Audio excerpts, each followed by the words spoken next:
ninkaas sheegay inuu ku dhaartay gaalnimo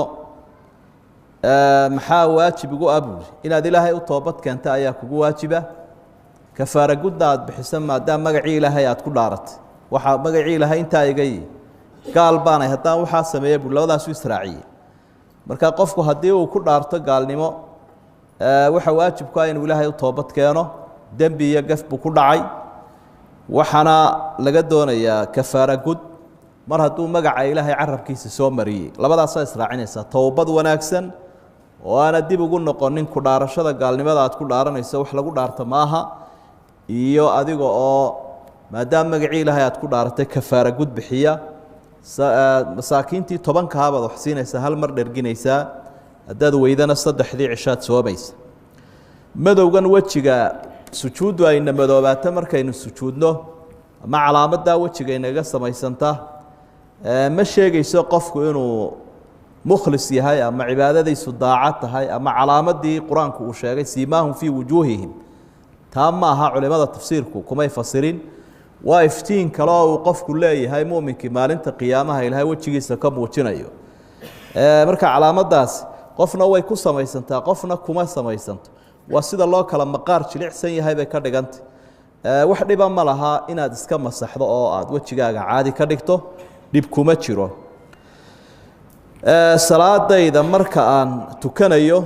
waxa igu adag inaan fadhiisto oo aan jilbaha laabe ee sara jooga intaan ku tukado qaybta damana hoosana fadhiga ma ku tukan karaa ha rasuulku sallallahu alayhi wasallam Imraan ibn Husayn oo weydiiyay marka uu buka sidoo u tukanayo wuxuu salli qaa'iman fa in lam tastadi' fa qaa'idan fa in lam tastadi' fa ala janbin sara jooga ku tuka hadaad kar weyda fadhiga hadaad kar weydana jiifka labadii saraad karaysaa imika sara jooga waad karaysaa fadhigina waad karaysaa labadaas aad ku tukanaysaa kol hadaad dhulkii tagi kar weyda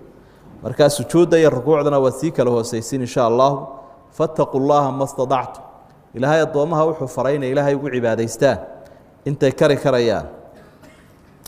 sujuuda kala oranaysa marka arinta su'aasha kala oranaysa marka salaada ku jiro waan xawilana ama waa yara baxaya salaadaydi miyay buraysa buri maysa laakiin khushuucdi baa ka tagto ajrigaagu ma badna ilaahayna wuxuu amaanay awliyadiisa iyo muuminiintu markay salaada ku jiraan way khushuucsan yihiin khushuucdana macnaheedu waxa weeye qofku waa inuu ismaqlayo inuu ilaahay hor taagan yahay og yahay soo jeedo qad aflaha almu'minuuna alladheena hum fi salaatihim khashi'uun ma khushuucin qof iska xawilmay ilaahayna kamaad xushoonday adigoo hor taagan inaad meel kale iska marayso waxa tukatay baanad garanay shaydaankii baa ka xoog batay marka salaadii way ansaxaysaa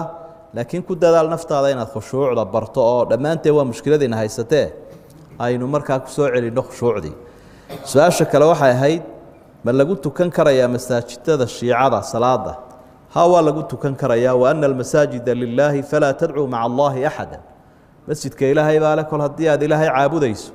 waad ku tukan karaysaa iyagu haday salaada si qaldan u tukanayaan baanad ku xidhanaynin laakiin masjidkii shiica dhistay maaha kii gaalku dhisay ayaa culimada islaamku ay ku tageen in lagu tukanayo xataa mararka qaarkood haday kugu qabsato inaad kaniisada ku tukan karto ayay aimadu ka waramayeen mar hadaad ilaahay u tukanayso aan sanam iyo wax kale u tukanaynin wallahu a'lam jazakallahu khayr.